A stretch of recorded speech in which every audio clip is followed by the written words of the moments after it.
It's very difficult to know how common sexual abuse is in a nursing home. I can tell you that we've had many, many cases of it, and we have found evidence of it.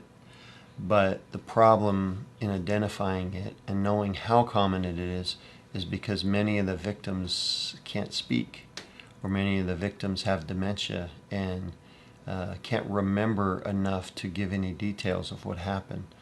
So if that's the case and the person can't speak or tell us what happened, some of the things to look for to see if, hey, these are signs of potential abuse or sexual abuse, are looking for bruising in private areas or even on the arms where the elderly person may be held down.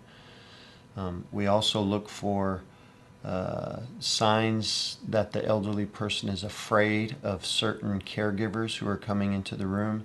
They may have no reaction to some caregivers coming in the room, but all of a sudden a particular caregiver comes into the room and there's a very negative reaction by the elderly person. Even if they can't speak, it's often noticeable.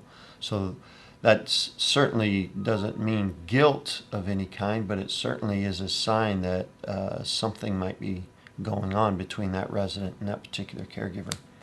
We also like to talk to roommates or families of the roommates to find out if they have seen anything that shouldn't be going on.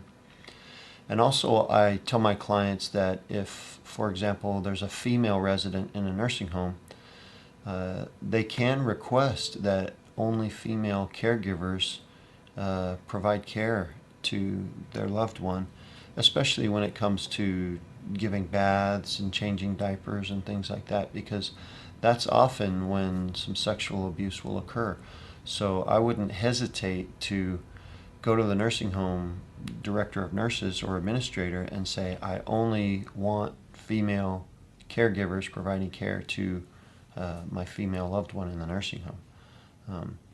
But it's very difficult, and I don't think we'll ever know exactly how common sexual abuse is in a nursing home, other than to say that it certainly does happen.